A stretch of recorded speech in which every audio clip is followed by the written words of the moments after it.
Petit voyage dans le temps à présent à Remiremont où se tourne actuellement un film, une évocation de la fin de la Seconde Guerre mondiale, mais aussi et surtout une véritable leçon d'humanité et d'espoir. Didier Vincenot, Thierry Gannet. Forêt de Remiremont. 22 septembre 1944. La résistance attaque un convoi allemand. Il ne s'agit heureusement que de fiction. Des acteurs, costumes et armes plus vrais que nature, résurgence d'une période douloureuse de notre histoire. Quel va être votre rôle lors de l'attaque? De descendre déjà du camion et puis de tirer sur tout ce qui bouge, je suis le méchant. Scène 2, plan 1 sur 2. Action! Un film en cours de tournage par l'association Vosges Loisirs Vidéo. 15 000 € de budget, 40 comédiens et figurants, 10 techniciens, tous bénévoles, pour un court-métrage de 30 minutes, Les Croissants.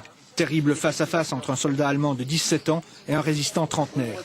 Film réalisé par un passionné, Patrick Bourgeois, qui tient à faire passer un message humaniste. C'est un film qui prône d'abord la paix, la coexistence pacifique, c'est ça, moi je dirais, mais l'ouverture aussi de l'Europe, puisque c'est un film qui est tourné en français et en allemand.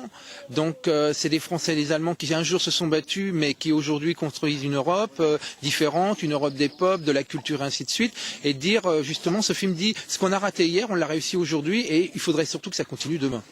Si l'uniforme les sépare, un métier les rapproche. Le soldat allemand rêve de pouvoir fabriquer les croissants du résistant français. Plus de 60 ans après, leurs descendants, Thelma et Jean-Pierre, vont être rattrapés par un mystérieux secret. Patrick Bourgeois ne nous en dira pas plus, pour ménager un suspense dont les spectateurs pourront décoder l'énigme dès la présentation officielle du film, prévue les 4, 5 et 6 septembre à Remiremont. Coupé! Elle est très bien celle-là.